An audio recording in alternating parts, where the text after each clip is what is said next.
Hello and welcome back to the Extra Innings Baseball Show. I'm your host, Logan Stump, and with me today is a man that is sitting in a stadium that probably is in lockdown because he's broken in. It's Jordan Weekend. Braves in 6. Oh, see, this is why we don't do predictions on this show. I was so close, though. You were. Wasn't I really close? I said Braves in 5. And for people that don't know, after every single win, or any time the Braves broke the game open, I'd say, in all caps to Logan and text, Braves in 5. And then, and then I guess I jinxed it. After the Grand Slam in Game 5, I texted him Braves in 5. But then Logan started talking like it was already for sure. And I was like, no. Like, it's not for sure. And then, what do you know? They lose like 9-6 or whatever. It was not for sure. That's what it was. It was like we have different plans, and we're in them, and that's the Astros talking. I was kind of hoping it would be over, but we would be able to recap the whole World Series. Now we have to come back again next week and talk more about it. Yeah, we got to piece it all together. The World Series will end on Wednesday, so at least Wednesday night, and maybe late into Thursday morning. It could be Tuesday. So, it could be. So it'll be interesting to see what happens. It depends on how many games we go. I'm hoping for Game 7 now that we've made it this far, as most baseball fans might be. But again, I think most baseball fans. I saw a heat map, Jordan, and it was literally Houston was orange and everything else was blue. I'm guessing people are still not over the cheating scandal that took place in 2017, which is tough. It really is. Like we've talked about before on the show. It's really tough to get behind a team that that there are current participants in the team that were part of that cheating scandal and were the ones stealing signs and banging on trash cans. So, but we'll skip a card, head to something more interesting and I guess a little bit more positive. I guess if you're a San Diego fan, not so much if you're an Oakland fan. One headline that I wanted to get into before we actually get into the World Series because it broke and it was really big news, to be honest with you. Bob Melvin leaving his job with the Oakland Athletics for the San Diego Padres job, signs a 3-year contract as their new manager, and he did that on Thursday. So kind of right in the mix of all the news cycle of the World Series. You've got a manager in Bob Melvin that has been around for quite some time. 11 years, Jordan, won 3 American League West titles as the manager of the Oakland Athletics. Was also manager for Seattle Mariners and Arizona Diamondbacks. Career record in 18 years of managing is 1,346 and 1,272. So a winning record, 5th most wins amongst the active managers currently in the game. And he was 853 and 764 with the Oakland Athletics. He's inheriting a team, Jordan, that's got probably one of the best, if not the best player in the game. It'll be an argument up for debate for many years as we get rid of Mike Trout and, as we start to see Mike Trout fade into the sunset as he's had some injury issues and not been around as much. You've got the young guns coming, and Fernando Tatis Jr.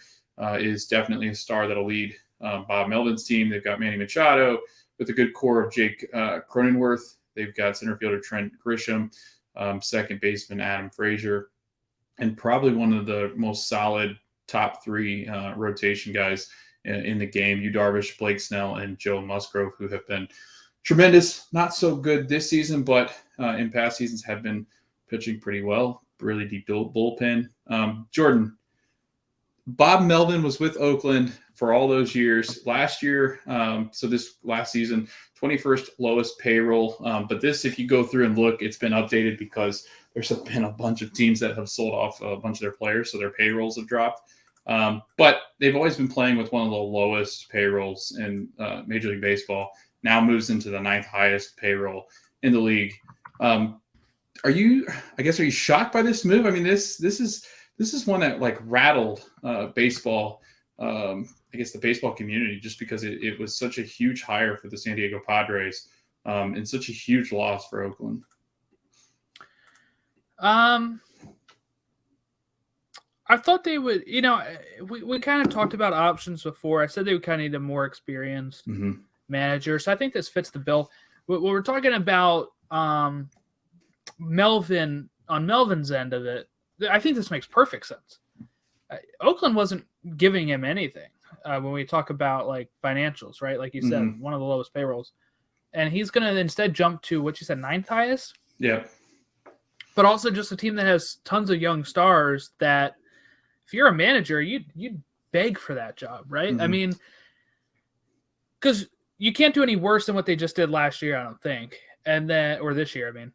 And if you get them into the playoffs and they make a run, it's probably your best chance at a title for a while. And you're thinking they're probably going to add some more players. And, you know, you got all those young players. You're thinking you're pretty set. What, if they give you, 3 or 4 years? It's a 3-year deal, you said, right? 3 years, yeah.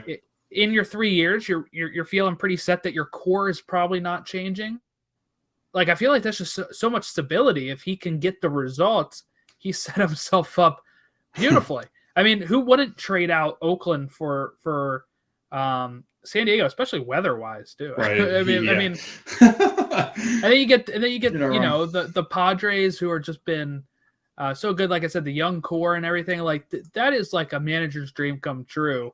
And I think it makes more sense than somebody like a Buck Showalter or somebody else that's maybe been away from the game, where it might be hard to kind of come back in and coach some of these young guys. I mean, a lot of people I think was thinking like Buck because of, you know, the Manny Machado connection, the Wayne Kirby connection, that kind of stuff. But I think this fits perfectly. I think this is probably going to be a really good hire. I guess we'll see how it goes. But what are your thoughts overall? I mean, I think it's the best option that I think they had, and I know they were interviewing Ozzie Guillen too. You know, I really wish, and Mike Scioscia was thrown in there. Mike Scioscia, Ozzie Guillen, Buck Showalter, those guys have been out of the game. So you're asking 3 managers. Well, Scioscia has been the USA manager. Yeah, but I mean, you know, out of professional, right. But you take those guys out of retirement or semi-retirement, and I think you've got the same. Like, I'm shocked that Lou Piniella wasn't on this list. It felt like a flashback to like the early 2000s when you're mentioning all these really high-profile names that had been thrown around for a long time. And Jordan, I really am confused because you've seen what happened in Chicago, and he's still the manager there, and Tony La Russa. It just seems like these young players aren't going to mesh with some of these old school guys unless they're willing to change. Well, that's what I was going to ask too. Like, would be different. La Russa be able to make the jump to San Diego? You're right. I mean, it is. It's like a collection of all the old managers, like when you and I were growing up. Like, these are guys that have been around for years. I'm sure that Renteria was out there as a name. I mean, Joe Madden's getting to that point where he's in that same category as well. It's become like this. Like, what's wrong with going in and finding young managers? I mean, if you look at the success that some of these teams are having, like an Alex Cora with the Boston Red Sox, right? It really shows just how much these players connect with it. The only reason why Dusty Baker works is because he is able to adapt, where I don't think that some of these older guys are. I don't see – I really, really don't see an Ozzie Guillen adapting to this day and age of baseball. I mean, Ozzie was a firecracker, just like Lou Piniella. I mean, these are guys like Tony La Russa, who hung out with Bob Knight, who was the Indiana Hoosiers basketball coach. He was known for throwing the chair across the – like, these are all guys that hung out together, who, you know, were seen often together and were relying upon one another. You know, Bobby Cox was another name out there that, like, those are names where that worked back in the early 2000s when you could kind of get in people's faces. But now if you get in Fernando Tatis's face, I'm pretty sure he's the one that got into it with one of their players too. Machado. Yeah, Machado. So could you imagine Ozzie in the mix with all that? I mean, it just doesn't seem like these old managers are working. Bob Melvin, I think, adapts well, and he's been in this market where he's just not had a lot of attention. I mean, he coached really well with the Diamondbacks. He's had moments with Seattle when they had really good seasons. And now you're stepping into this core, like you said, that is young, and they have probably one of the highest level of, the highest level of like development in their youth players. So I know that a lot of their minor leaguers are coming up, and they've still got a lot of guys on that top list of minor league prospects. And I think that with a minor league system and that organization that they have in the development, the scouting directors are great. So, if you look at this club, you're seeing a team that is highly motivated and enticing. Whereas I think if you're in Oakland, 2 or 3 years with Oakland and you've got guys that are going to start looking elsewhere because they want a bigger contract. It's kind of like the Rays. I mean, you've got a team, if I could compare, these two teams are not known for their payroll. And once a guy gets too expensive, they're off the books. So, and Oakland's going to be in this like weird transitioning phase of like, are we moving? Are we not moving? Where are we going? If we are going, where are we going? We have to relocate our families. We also have to find out what works, what doesn't work in these sort of towns. So it really, I like the hire a lot for San Diego. It reminds me of the Joe Madden hiring when the Cubs sign on with Joe Madden. He takes over a club. They go on to win the World Series in the second year. I think you're looking at a very similar situation, Jordan. I think you're looking at a guy that in Bob Melvin that is motivated, ready to win, ready to get into the playoffs, and he's going to do it against two teams that played really well this season, the Dodgers and Giants. So I think it'll be a really fun. I think it'll be a fun division next year. Yeah, I think a lot of people probably think the Giants fall down. I think so. And they'll lose Chris a lot Bryant. Of their pitchers were 1-year deals, Kevin Gausman and stuff. So if they can't re-sign all of those, then they're not going to have their pitching. Yeah. Some of the hitters are, like Chris Bryant was a free agent, right? So they might be able to re-sign him, but that doesn't fill a lot of their other holes. So I guess we'll see how it goes for the Giants. I do probably expect them to slip down a little bit. Yeah. And San Diego, remember, fell apart. I mean, they had one of the better records in the league, and then just fade into the background as the summer months wear on, as a lot of teams do. But let's get to the meat and potatoes, or potatoes, however you want to say it, Jordan. Let's get into the actual content that we're all looking forward to, and that is going to be the World Series, the Fall Classic. Right now, I guess you would be, unless you're listening it for some reason after tomorrow's game. The series is now 3-2 Atlanta's favor, and it's headed back to Houston for 2 games if needed. Game 6 is definitely needed. They'll be playing that tomorrow night, Tuesday at 8:09, and then they will be following that up with Game 7, should it be needed and necessary, on Wednesday, November 3rd at 8:09 Eastern as well. Jordan. Yeah, so this is releasing Tuesday, by the way. Yeah. So if you're listening, you're getting ready for Game 6. Yeah. Jordan, this started out really well for the Bravos. I'm going to call them the Bravos. But the Braves jump out in Game 1, 6-2 over the Astros. First inning, Jorge Soler becomes a World Series legend. First time in World Series history that a leadoff hitter homers in the top of the first inning, Jordan. And that really set him on a path for success. The Braves dominate Game 1. Adam Duvall launched a 2-run home run into the Crawford box in left field. In the third inning, it ends up being 5-0 through 3 innings. Braves become the first World Series team in history to score in each of the first 3 innings of a Game 1. Jordan, the craziest thing for me, and this is all in Houston, the craziest thing for me is Braves ace Charlie Morton. And if you guys did not see this, took a line shot off of Yuli Gurriel's bat, 102.4 exit velo, and it hit him right in the leg. And Jordan, he continues to pitch. I could have done that. Jordan played with an injured shoulder. Didn't you come out after that? I thought, didn't you? I did. Yeah, I did. It wasn't even broken. Yeah. But let me just say, I came back way before I was anticipated. So I was like Charlie Morton throwing the the next few pitches after breaking it. Yeah. Yeah. So Charlie Morton breaks his leg. X-rays were taken at Minute Maid Park and did reveal he had fractured a fibula in his right leg, that push-off leg.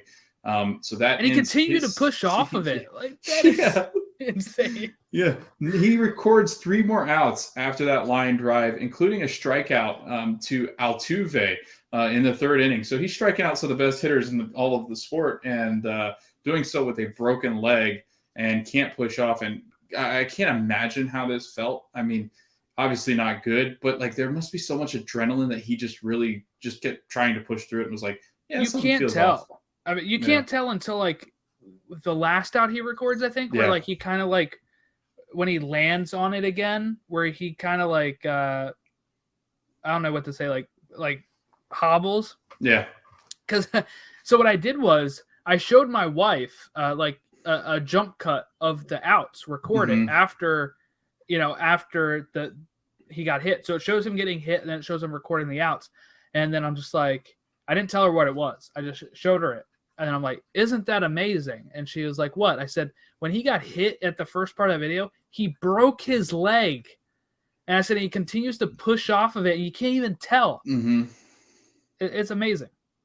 I mean, athletes these days are just, where do we go from here, right? Athletes are throwing harder than they ever had. They're running faster than they ever had. Yeah. They're in peak physical form. Like, I feel like they'll be almost like robots in like 30 years. I mean, you got guys that come out later on and say that they've got like torn labrums or torn MCLs or ACLs, and you're going, how on earth do you not feel that? But again, I think it speaks to the magnitude of the series. It speaks to how loud that stadium must have been. It was quieted really quickly in game one, but just the atmosphere, the adrenaline, like this once in a lifetime chance to become that World Series legend and become a name that goes down in the history books and pushes a Braves team that many thought were the biggest underdogs as far as playoff teams are considered, to push all the way to the World Series and try to get his team over the hump. And I think that's what pushes you. I really do. Frombear. Yeah. Oh, go ahead. Oh, I was just going to say, like, I think part of it is just also they're getting tougher somehow. Like, I don't know, because I remember when you tear your ACL, that like people need to get helped off the pitch and or the field, depending on what sport you're talking about. But I feel like now we always see people like hobble off, and then they'll be like, oh yeah, they got a torn ACL. And you're like, wow, like that's like not what I was thinking, because they didn't even like show it, Yeah. Fromber Valdez, 2.53 ERA in 2 ALCS starts. Jordan, he really put the team on his shoulders against Boston and really pushed them into the World Series. The reason why that they're sitting here currently with Lance McCullers Jr. On the IL and not coming back until next season in the spring.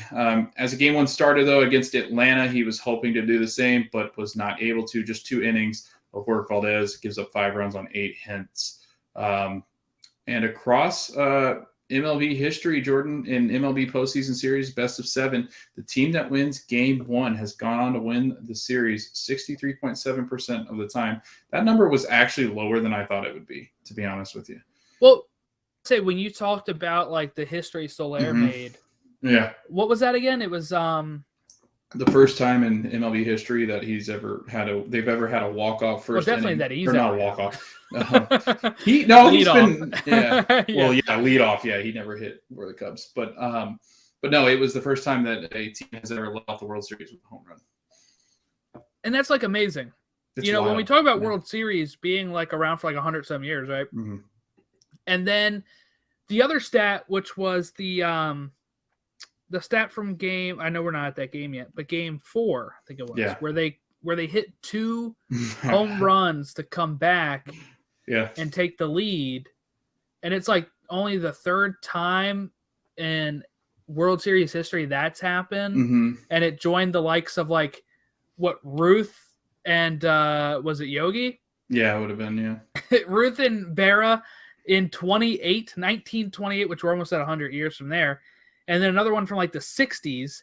And then you have, how did that only happen 3 times when we play? It's not even like, I was telling my dad about this yesterday. It was Lou Gehrig, that's who it was. Oh, okay. I was like, it's not even like they only play one championship. Right? I could understand like when you see some of these Super Bowl stats, because you're like, that makes sense. There's only one of those every season. But when they play up to between 4 to 7 games, and the fact that some of this stuff had never happened or only happened like 2 other times when we play 100 and some years of baseball, it is amazing that they can keep having new stats, or like, oh, this has only happened 3 times. And you're like, but we play 4 to 7 of these every year in the World Series. And it's been going on for 100 some years. How many World Series have there been since the 1800s? Yeah, it's a lot. I couldn't tell you. I'm looking it up. Yeah. Okay, so it's actually been 1903. Yeah.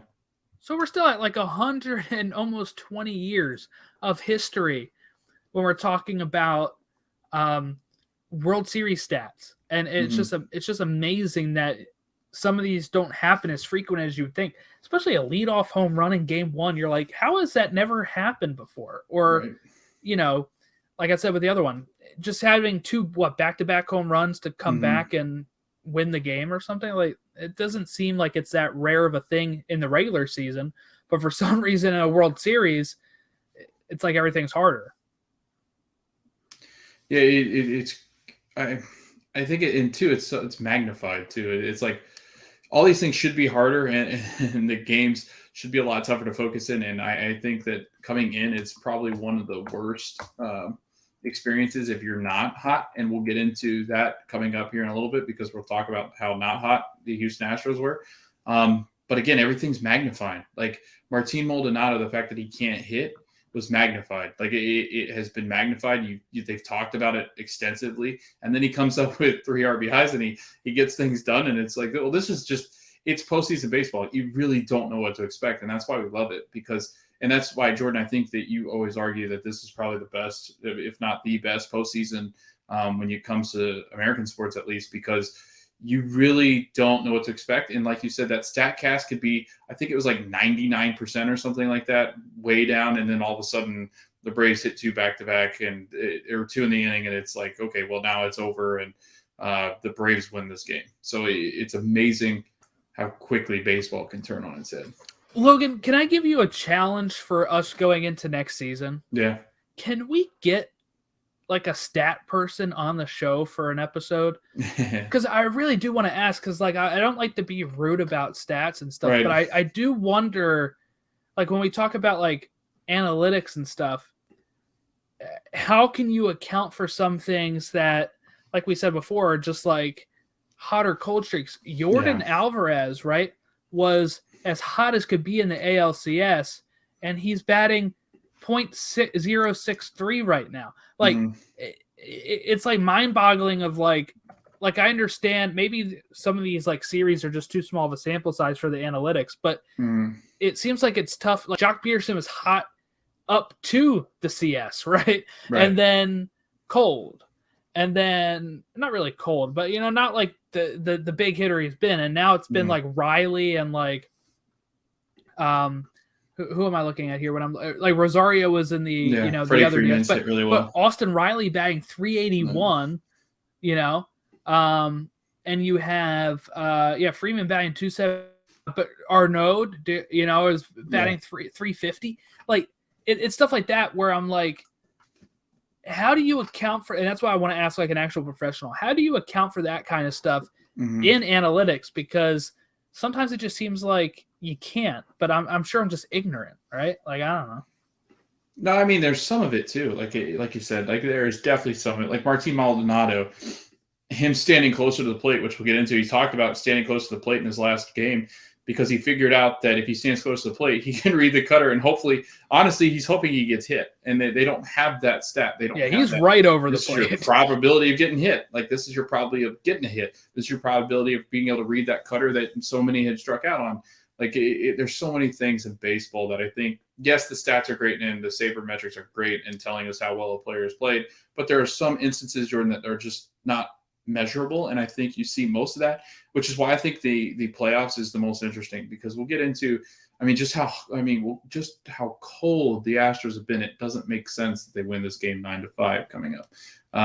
Baseball just does not work like that. It will not allow you to get into these trends and completely follow the stats. 100%. I think what makes it so difficult for me to comprehend with like sticks and stuff, not to go too far off tangent here, is we're quantifying something that is like a human being doing something, and with humans there's fallible moments, right? That sometimes you can't adjust for, or like if a player got the yips, right? Like it's that kind of stuff where sometimes you just get in your own head, and I feel like that makes it tough to like fully go analytics, right? Because if you're going on that, you're thinking, okay, if they're this type of player, they're always going to be this type of player for however long they can be that type of player. But you don't think of them being like, well, I'm in my head now, right? And I understand that some of the ways to get out of that is with analytics. Like you said, stand closer to the plate. that's going to help you see it better. It's like this combination of all this other stuff. But yeah, I would just like to kind of ask like a professional. I think it'd be really fun. Right. All right, so another fun stat going into Game 2, Jordan, and going into Game 2, the Astros had been depleted just because of the issues that they had with Charlie Morton and the injury. 6 2/3 inning from the arm farm, and not the arm barn. Yeah, arm barn. There you go. Whatever we're going to call it in 2022. The arm barn. 6 2/3 inning coming from their bullpen, Jordan, and that again, like we talked about, there's a heavy reliance on the bullpen in these series now, where you have bullpen games, and I get it in the World Series more so than any other series. You just start throwing everything that you have and hoping and praying, but I do think that it starts to wear on some of these guys going into next season, and we'll have to, Jordan, we'll have to keep an eye out on how these pitchers do next season, just to kind of see who runs out of gas quicker, if these guys are typically the ones that are prone to injury. Or mentally, right? Yeah. Like Blake Snell had a no-hitter and got taken out, right? Right. Against the Dodgers. Yeah. Traded to the Padres, and then wasn't hot at all this year. And it makes me wonder, is it something related to that, or was he just off mechanically? You know, like you don't know, right? So Game 2, Jordan, Astros 7-2, and this one was in Houston as well. 3 games coming in, Atlanta coming up in Game 3, 4, and 5. But the Astros became, Jordan, the first team to win a World Series game in their home ballpark since the Dodgers did it in defeating the Red Sox in Game 3 of the 2018 World Series, meaning that the traveling team had won 10 straight games in the World Series. I think the Nationals in 2019 and the Astros, they won at each other's homes, but never won at their home field, which was wild. Now that I remember that, now that I think about it. And then because of COVID 2020, none of the home teams were playing at their home park for the World Series in 2020. So this stat, while it is kind of, and even then they probably any fans, right? So like it wouldn't have meant the same anyway. Yeah. But just a fun stat there. I thought it was pretty funny. In 2018, that's been a long time. Well, how about clinching a World Series at home? Do you know how long that's been? Clinching a World Series at home. Like, so if the Astros win this, the Astros win this, it'll be the first time since the 2013. Cardinals. No, 2013. Who was this? Red Sox. Yeah. Oh, okay. Yeah. At home. Yeah. But if the Braves win one more game in these two, then it'll actually continue. It'll continue till next year at least. That like the winning team will win the World Series away from home. And as a fan of a team that has won a World Series on the road, I think it was more fun winning on the road. I don't know why, but like I think because you just watch like everything just fade, like. And plus, because it was in Cleveland, it wasn't like it was, in Los Angeles against the, hours and hours away from Wrigley. It was, a short flight, and there were tons of Cub fans there. But I loved it, winning it on the road, because it was like you got to watch them celebrate in the clubhouse, and then like them go to the airport and then get celebrated at the airport. And like, it was a ton of like ceremonial things that you probably just wouldn't get. A lot of fans at the airport too, probably like welcoming them back and stuff. Oh, and O'Hare was like, people were going to like O'Hare, and people thought they were flying into Midway, and they're like executive airports. Like people were going nuts trying to figure out where they were flying into, but they finally found it, and I think it was one of the executive airports. I think there was like a playoff game one time, or maybe it was after the Super Bowl in 2000, but when the Ravens won something before, I remember my parents taking me to like a like not to the airport, but they were like coming back to the stadium or something after they had won a big game. And that's fun. Us all like standing out there, people with signs and stuff. Yeah, it was a lot of fun. So Game 2, the Astros win this one 7-2. They took advantage of Atlanta's sloppy play and a lot of luck. Just a collection of hits that 8 batters came to the plate, scored on a collection of lightly hit balls. They were asking the manager after the game, and they said, Snedeker said that it was just unfair. Like, you just have those games in baseball where they just drop in and there's nothing you can do about it. The pitcher didn't really struggle. Fried surrendered 5 earned runs in 5 innings. Yeah, 5 earned runs in 5 innings. But again, it was never had a bullpen arm up in the bullpen mill or whatever they're going to call it, the factory or whatever. But they, 8 batters come to the plate, score 5 runs. And then after that, Jordan, just like baseball works, sets down the next 10 batters he faces, and then is lifted after Jordan Alvarez is walked. But then Carlos Correa does a thing, and it's single, and then committed error in the 6th by Albies. And Houston extends its lead to 6-2. And really, they didn't look back after that long stretch of non-powerful, I guess, what do you call it? Soft contact. That's what I was looking for. Soft contact was made, and it was just not a good game for the Braves. And it helped Houston because had they gone to Atlanta without this game, we would be here sitting and talking about how the Braves won the World Series. Yeah. So again, huge win. The Braves had the advantage, but then they took the advantage away from Houston and sent it back to Atlanta. And that's where we pick up with Game 3. Just a quick note on the Game 2. Jose Urquidy earned the win, and he was the first-born Mexican pitcher to win 2 World Series games. So that's a fun fact for that one, too. I've got fun facts out my ears today. But yeah, Jordan, how did you feel? Can you look back and tell me, how did you feel when it was 1-1 heading back to Atlanta? Pretty sure I said game Braves in 5. That's pretty much what I said. I said, okay, there's the one win. Yep. But yeah, I was wrong. But for me, I felt like it was going to script. Now, that's what I was projecting confidence-wise. Mm-hmm. Secretly, I was a little nervous. I was a little nervous, like, oh, man. And I still really am. I'm still nervous the Astros are going to win. Not that I'm like, if you're a Houston fan, I'm sorry, but when it comes to the cheating thing, it's hard to get around that. But I was rooting for you against the Red Sox, so I guess take that. Take that. And with that, Jordan, we fly into Atlanta, and in Game 3, the Braves do something again that is historic. The Braves are setting all kind of historical records and stuff.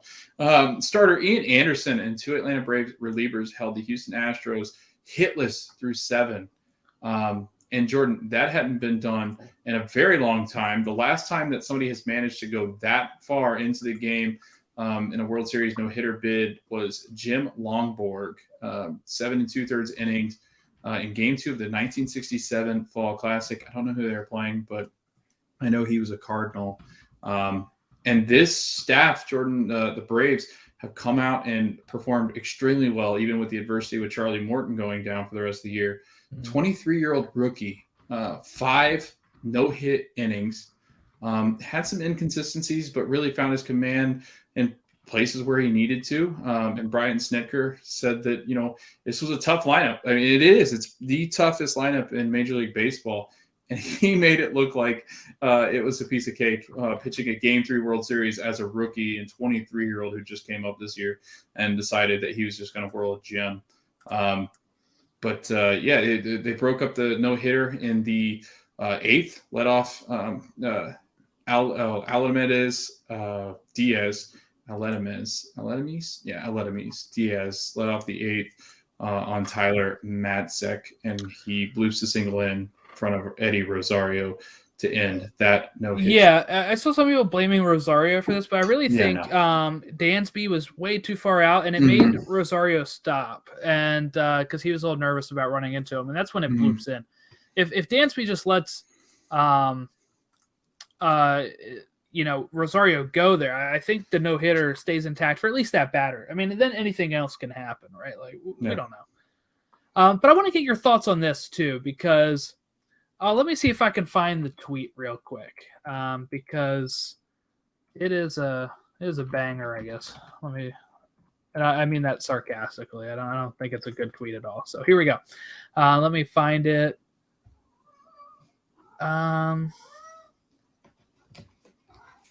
It's from our favorite analyst. Okay. Bob Nightingale? Huh? Bob Nightingale? No. I don't really care about. Oh, and you're not talking about A-Rod. Yeah. Oh, dear Lord. Here we go. So it says Braves. This is after they take out Ian Anderson, okay? Braves, do you want to win the battle of October 29th or do you want to win a World Series? They chose the first one in this strategy. This is game 3, not game 7. And I don't get that thought process because I felt like they were playing for the World Series. They weren't playing for that game, right? Like, No.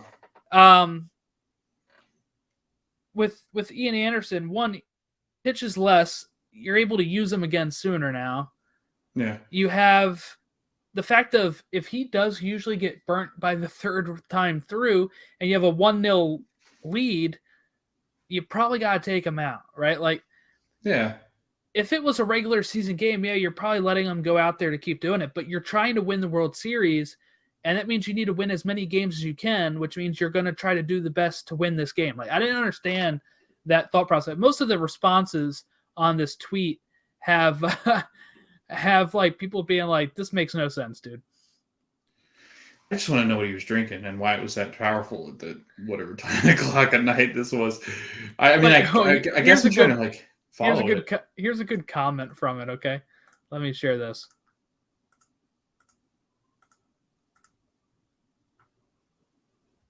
Okay, so for people listening, it says, win theoretical game 7, win actual game 3, and it has the sweating guy with the buttons to press there.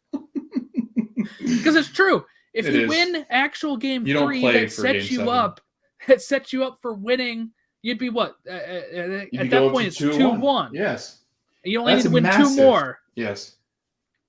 If he goes out there and throws a no-hitter, but now has and still wins the game, but then has 100 or more pitches, and now you can't use him in a hypothetical game 6 or 7, right? Then you are screwed, right? Yeah. I really, and then the worst part about it is ESPN borrows him for the wild card, and then Fox takes him on for the rest of the Fox, whole postseason push. He has a deal with Fox to be one of the studio. table studio guys, and then he's always the Sunday night guy on ESPN. I don't know how he has 2 jobs in baseball. And nobody liked him when he was playing unless you're a Yankee fan, and I'm not even sure Yankee fans liked him at this point. They don't now. So I don't get why you put. I guess because people get on there and get mad at him, and it draws in some crowd. But I don't. I'm tired of the A-Rod show. Nobody watches it to get riled up by A-Rod. Right. They're watching the baseball game and just happen to get riled up by A-Rod. True. You know, like nobody's like, it's not like people tuning in to Skip Bayless to be like, what crazy stuff does he say today? They're just like, oh, I gotta hear this. Like, it's so off base too. It's so uncalculated too. He literally doesn't know what he's talking about. Like if you know the sport, he doesn't understand what he's talking about. And I feel bad because the grasp on the language is an issue because he's had a hard time with the language. I think that sometimes he tries to overdo it and it doesn't make sense. But there's a lot of times where even what he says just does it's dumb. Like nobody in baseball thinks like that. Nobody. Have you seen the clips of him like listing all of his notes at like the beginning of like the first inning? No. And then they're like, okay, like. Where he like just rattles off like all this stuff that he probably is supposed to hold off for like multiple times. I'll see if I can find it and post it on our Twitter. Oh dear Lord, it is funny. So anyway, Ian Anderson, Jordan, that guy that should have been taken out and or no, not taken out. I guess the A-Rod wanted to keep. I don't know what A-Rod wanted, but A-Rod wanted something.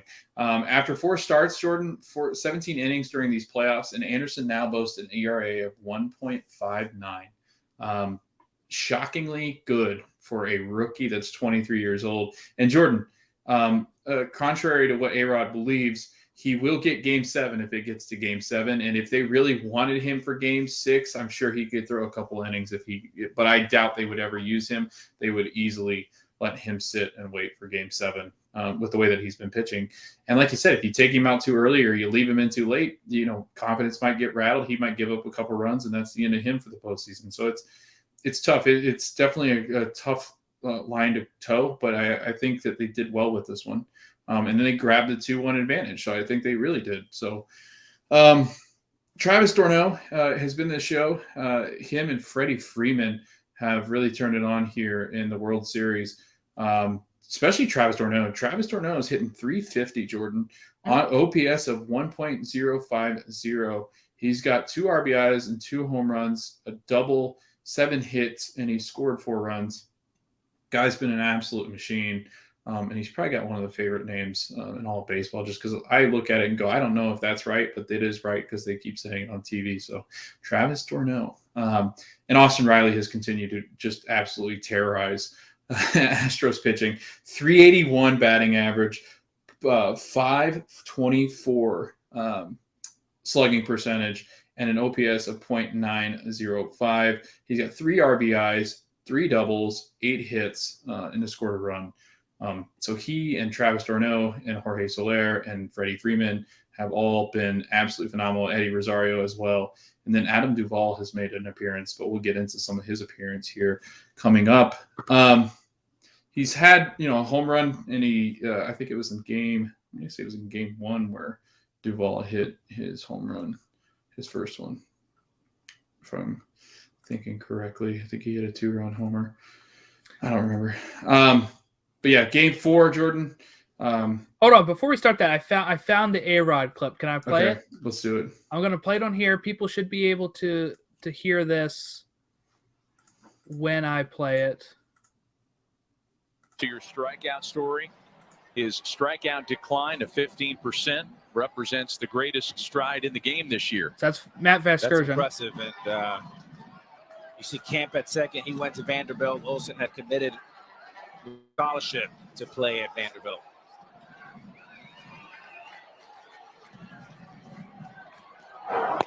That was super random note. To your strikeouts decline. Matt Vasgersian's the best. I just don't get it. Like, there's times where I just don't get it. Like, he'll say stuff, and I'm pretty sure Matt's going, "What?" Just like he did in that. Yeah, Just here like it is. So here is him saying it's justified now. Are you ready? Yeah. A 2-run by Tony Kemp, 3-1 Oakland. Amanda, you were questioning me why I was talking so much about Vanderbilt. There's a misplay in left field by Gallo. A 2-run. So because Joey Gallo can't play left field. Yeah, I don't know. Yeah. Oh man. I gotta go on YouTube after we're done with this episode and just start listening to A-Rod, just because it makes me laugh. It's really bad. I just shared this. I shared it on our Twitter too. So if you want to actually find them, it's from Talking Baseball from John Boy. He found those clips. It's from an August. Oh, there's my dog. It's from an August Sunday Night Baseball.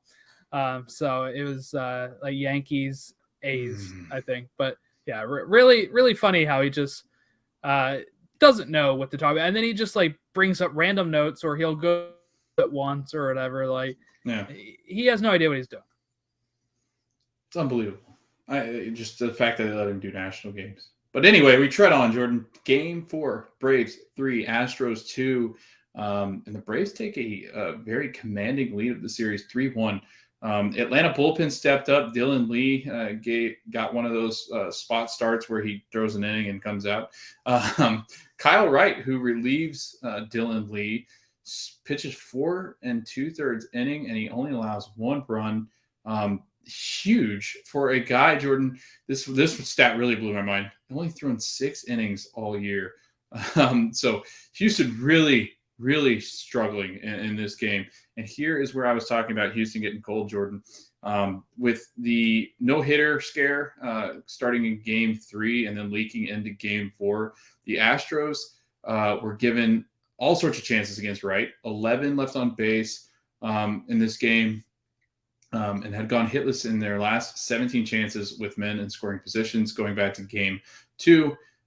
Biggest culprit, Alex Bregman, a guy that has been a killer when it comes to hitting the ball. Now he's a killer of all rallies, and he sat in the Astros' heart of the order. He's 1 for 14 in game 4 and game 5. And then going into game 5, I believe, was 1 for 14 in the World Series, and struck out in the first inning against a Dylan Lee that was really just not looking good, and he escapes because the Bregman can't hit.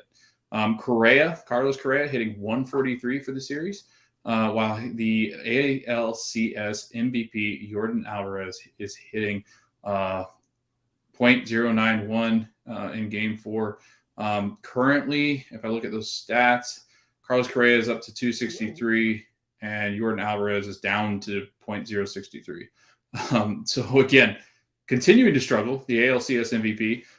Carlos Correa doing a lot better than he was, and Bregman has kind of gotten off the snide a little bit because he had a better game. He's hitting a whopping 111, which is what you want your third hitter, fourth hitter in the lineup to hit. I kind of like seeing that though, because I mean he was like the most cockiest about the cheating, and the most like not sorry, right? Yeah. Like if you see all this stuff, he's just always been a jerk about it, and so it's good to see him not doing well. Yeah. So Atlanta providing some cold temperatures, which is not usually normal for Atlanta around this time of year. I mean, they're usually pretty cold, but not this cold. It's pretty cold and chilly up in Atlanta. I've seen a bunch of guys with hoodies on and jackets on and all sorts of stuff. So that's kind of weird for Atlanta this time of year. But Jordan, this one is the most fascinating one to me. Do you know who's leading the batting average? And I'm not taking into plate appearances into account. Do you know who's leading the Astros in hitting as far as batting average is concerned? Oh, no, I don't. I had it up before, but I don't remember who it was. Zach Greinke. Greinke? Oh, yeah. Man, what a hit he had yesterday. I mean, he had a rocket off of his bat. Yeah, Zach Greinke's hitting .666. He's only had 3 plate appearances, but, dude, Dusty Baker in the World Series, Jordan, let Zach Greinke hit for himself with the bases loaded and 2 outs in the third inning. Kind of shows you where the Astros are hitting and where they are with their arms. The Astros can't find Game 6 and 7 quick enough because their arms are depleted. And in Game 5, he brings him in just to hit. He didn't pitch him. Yep. I mean, that's when he had the really good hit. Like he was not going to pitch after that, and it was just like, well, you're in a National League park. You need a bigger bench, and he has Greinke there to just hit. I guess that was crazy. Despite straining all those runners, Jordan 17 attempts with 11 runners left on base. The Astros go up 2-0 and are leading in the 6th inning. Correa drove in 1 run and then on a ground out, and then Altuve hit a solo home run in this 4th inning. And then Jordan, the Atlanta Braves strike again. This is where Buster Olney usually plays a clip. Austin Riley, bottom of the 6th, delivers an RBI single to left. Gets it going. The rally starts here. The home run heroes were Dansby Swanson, who hit a 1-2 fastball from Christian Javier out to right field in the bottom of the 7th. And then Jorge Soler followed with a line shot to left on a 2-1 slider, back-to-back blast, turned the 2-1 deficit into a 3-1 lead, and then a victory. Jordan, Jorge Soler smashes this ball. No doubt. Cubs, they're probably looking around going, man, we traded a lot of good hitters, and none of them are left on our team. Made me sad, but good for Jorge. Jock Peterson hasn't quite been Jock Peterson. Jocktober's been kind of quiet. Hasn't really gotten the chance because of Jorge Soler. But, again, it really shows. I mean, every series in baseball, you have that one guy that shows up, and all of a sudden he becomes that postseason legend. And it looks like Jorge Soler, Travis d'Ormeau, Austin Riley, those are those guys that are going to get some shouts for MVP should the Braves take this series. But the Braves, last one, Jordan, that I want to go over in Game 4. Did you see this Rosario catch, the Eddie Rosario catch? Oh, yeah. It was a great catch to get a stop Altuve from like a double. Yes.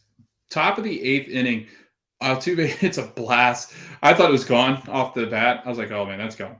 Because he's just known for doing that. And it was a rocket. And Eddie Rosario tracks back and over the shoulder, catches it kind of a full extension of his arm reaching way out.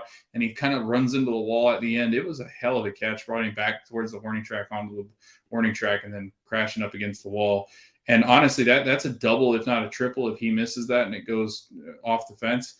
Who knows how long? If Rosario's standing out there, laying out there on the warning track, who knows how fast Altuve is, where he ends up. But that could have been a disaster for the Braves. But he makes a crazy catch, and that pretty much ends it. They go in, shut down the 9th, and the Braves jump ahead 3-1. Jordan 3-1. Feeling really good, aren't we? 3-1. Braves in 5. Yeah, Braves in 5. Jordan kept texting me, Braves in 5, capital letters. And then the Astros do their thing in Game 5, 9-5. It seems like every time this postseason, Jordan, that the Astros have absolutely been awful on offense. It's like, well, game later or 2 games later, just to save their season, they go absolutely bonkers on the offensive end. A 9 spot in Game 5, and it wasn't really close at all. The Astros had just 4 hits in the World Series with runners in scoring position. They had 5 hits in Game 5, and really just absolutely rack the Atlanta Braves. Victory is sparked by that middle of the order and that big, the top and middle.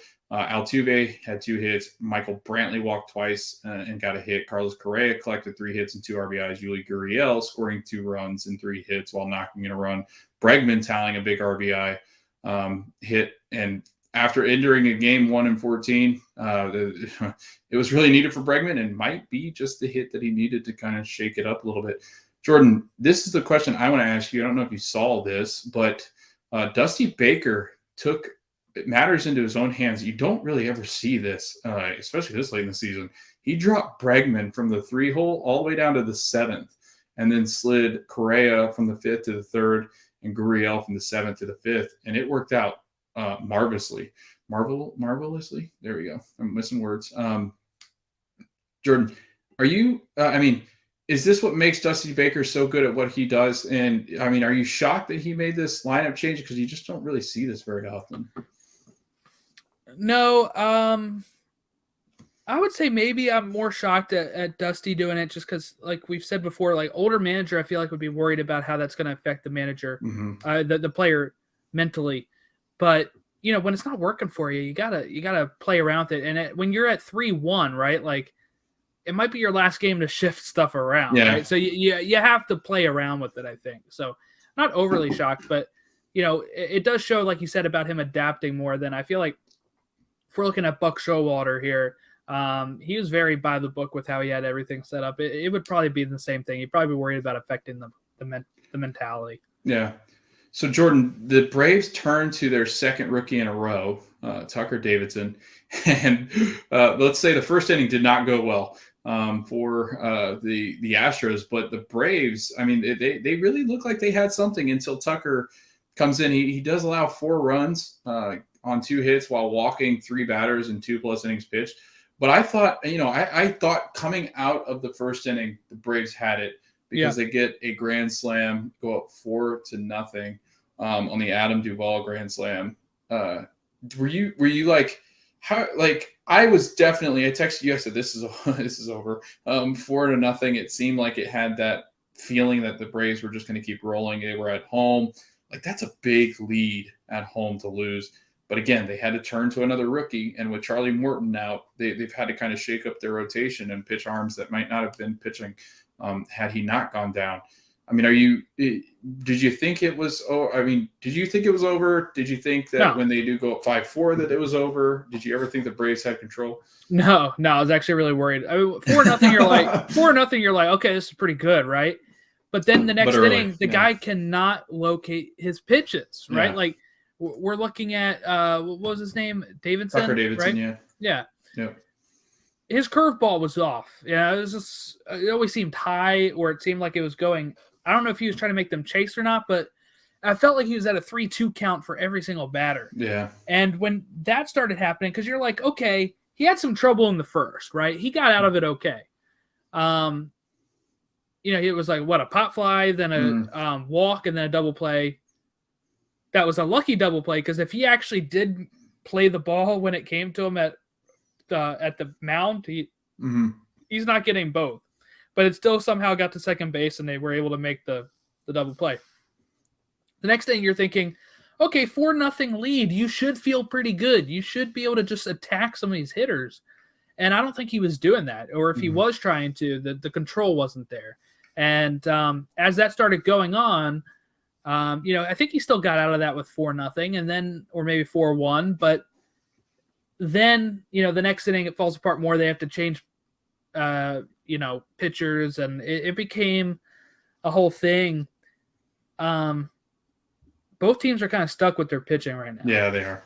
And that's what we're going to see. And now the Braves get the advantage, I think, because they get Fried and Anderson again in 6 and 7, while Garcia and to be determined for the So if you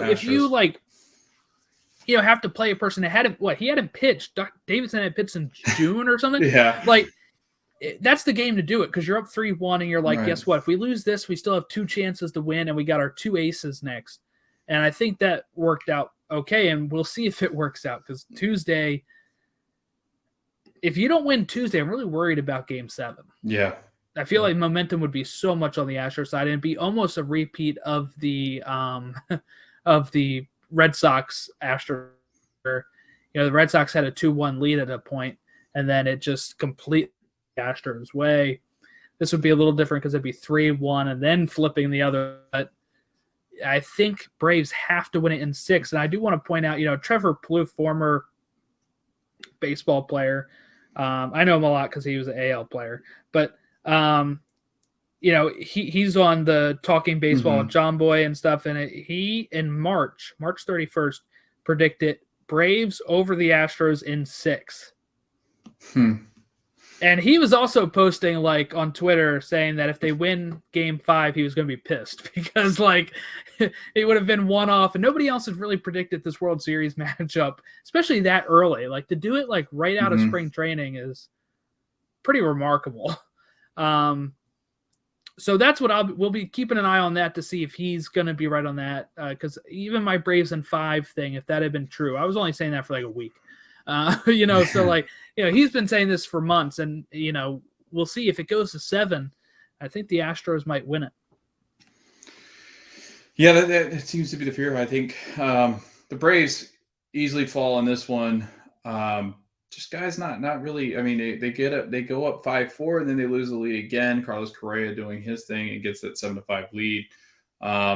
They storm back in the 5th. They take the lead, and then after that, it really felt like the tides were changing, and it felt like the Astros were going to send this one back into Houston, and that's exactly what happened. Game 6, Jordan, Braves at the Astros on Tuesday, November 2nd at 8:09 p.m. Eastern time on Big Fox. Max Fried versus Luis Garcia for the Astros. Fried threw on Wednesday 86 pitches. The biggest concern is Garcia. He threw Friday, Jordan, 72 pitches. So he's coming back on a short stint. Both pitchers have thrown quite a bit of innings. And I think you're at the point where all these bullpens are just absolutely depleted. It's like running on empty. And again, the Braves are just trying to throw everything else they have at the Astros and hoping that they can survive now as they head on the road down or up 3-2 in the series. And like you said, Jordan, Game 6, it's stupid to say this, but Game 6 is the biggest game of the series. It always is.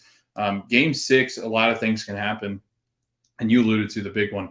If Game 6 goes to the Astros and the Astros win it decisively, it reminds me a lot of when the Cubs killed the Guardians, I guess we'll call them now, in Game 6 of the 2016 World Series, and they were down 3-1, and it seemed like after Game 6, going into Game 7, I was really confident. I was confident because the Cubs had come out and swung the bats well. Corey Kluber was coming back on short day's rest.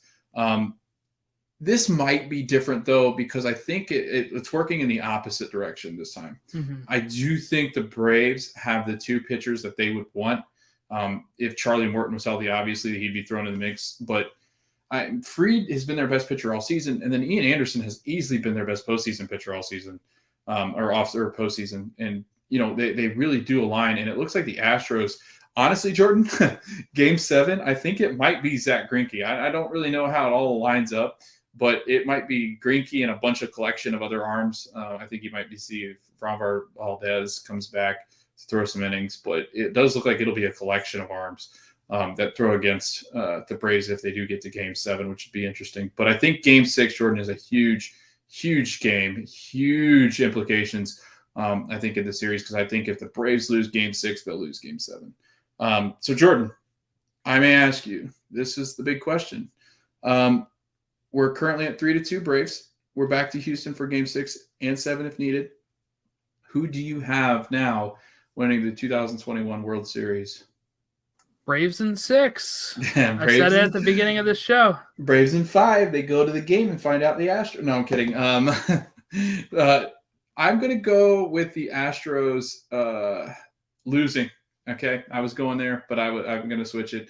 I'm going to say the Astros lose it. I'm going to say again, like Jordan, Braves in 6, because if they go to Game 7, it's not going to go that well for the Braves. But I do think that if it gets to Game 7, Jordan, mark this down too, I guess.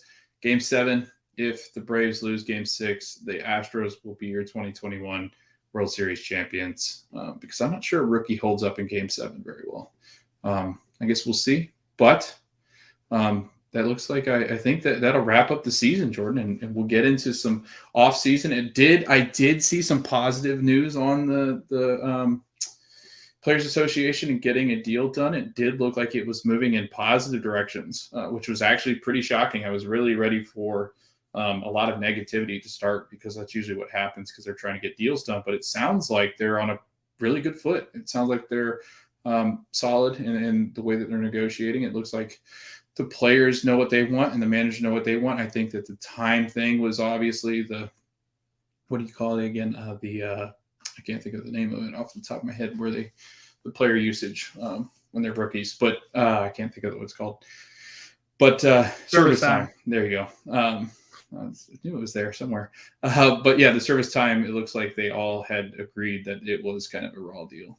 So yeah, Max Fried and Luis Garcia, Jordan, Game 6, 8:09 Eastern time. And we'll be watching that and looking forward to that.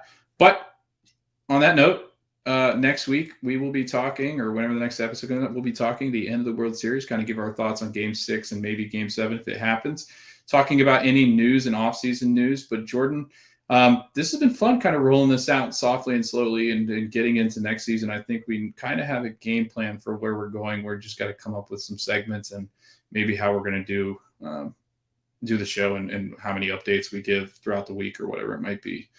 But anything you want to add before we sign off? Nope. I think we're good. All right. Well, baseball meetings are coming up. If all things go well, we've got a month until the baseball meetings are taking place in my backyard. Jordan, you can come on down and we can go to the baseball winter meetings if they're letting people go. Probably just like not, in 2013.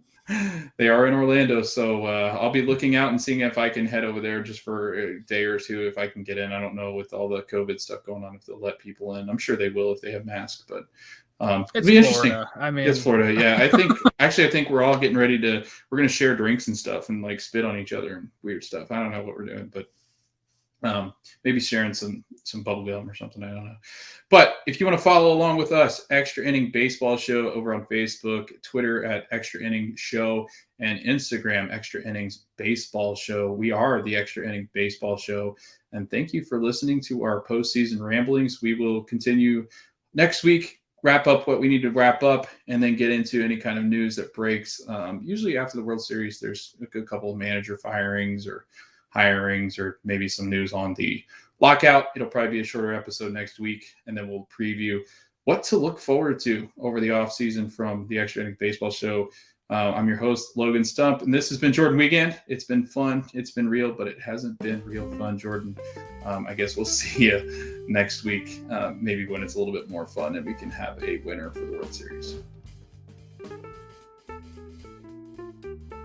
The Extra Innings Baseball Show is hosted by Logan Stump, edited and produced by Jordan Wiegand, and we hope that everybody enjoys us talking some baseball in this MLB 2022 season that is upcoming.